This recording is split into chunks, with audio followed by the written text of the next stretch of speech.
Dear students, how to perform structural analysis in a truss member using ANSYS APDL software. Let us discuss in this video. So I have taken a simple truss element consists of only two bar elements. So truss is nothing but the combination of one-dimensional bar elements. So here we are considering two one-dimensional bar elements. So the nodal points we have we can mark like this 1, 2, 3, and the coordinate positions 0, 0, 0, 800, 0, 0. So this is 0, 600, 0. Okay. And the material of the bar elements may be assumed to be steel.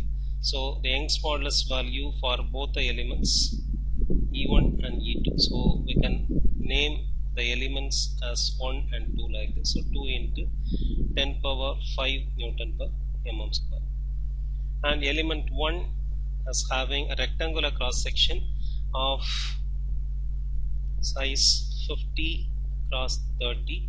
So A1 will be 50 into 30, 1500 mm square.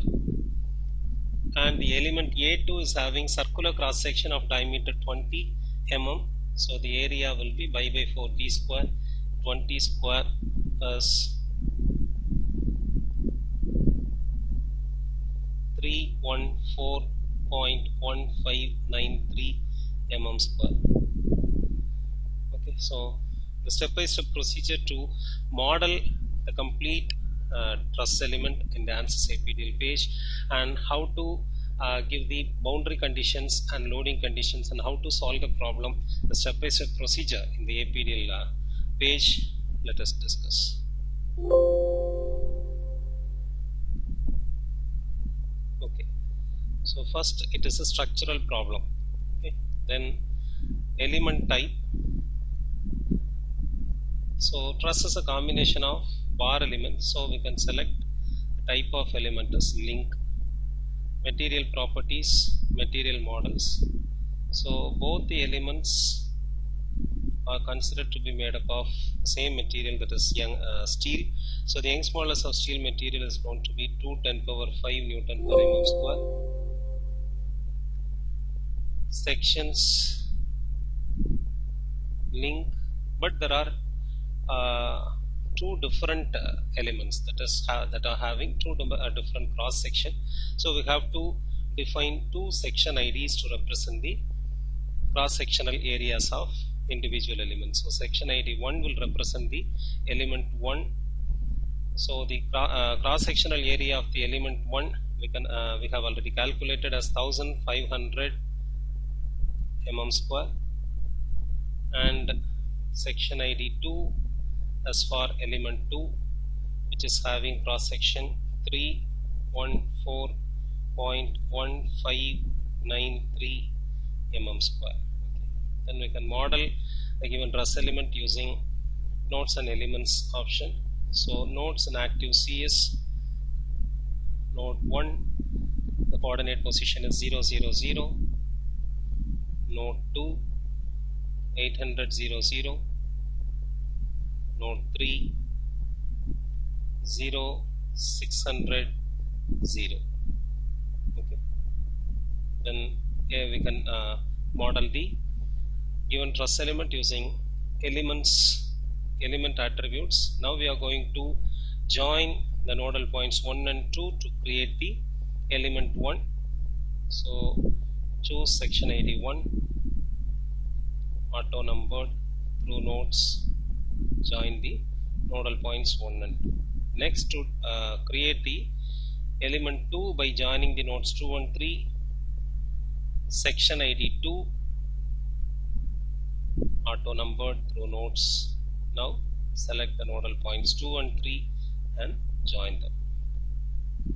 Now we have modeled the given truss element, but we have to define the boundary conditions as well as loading conditions to completely define the given problem. Okay, for that go to solution, define loads, apply structural displacement.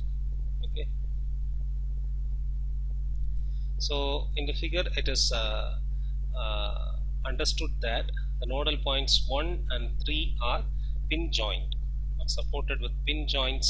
So on nodes, select nodal points 1 and 3. OK. Ux, Uy and Uz should be arrested. Okay, then apply force or moment on nodes. So select nodal point 2. At nodal point 2, 30 kilonewton force is applied in the negative y direction. So Fy minus 30,000. Okay. So now we can solve the problem.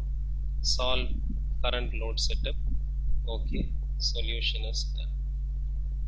So to read the results, go to General Post Processor, plot results, contour plot, nodal solution, BOF solution, displacement vector sum. So the deformation results at every points of the truss element we have already generated can be noted down from this deformation plot. Then to read the stress induced, go to element table, define table. Since the given truss element is made up of one-dimensional bar elements, there will be axial stresses will be generated. So the sequence number for axial stress is known to be LS1. Okay, then again go to plot results, line element results, LS1. Okay, so this is the axial stress induced plot for the given truss element. So list results, nodal solution, BOF solution, displacement vector sum. Here we can note down the deformation value at each nodal points. Okay. Under element table data, we can note down the values of axial stress induced in each element. That's it.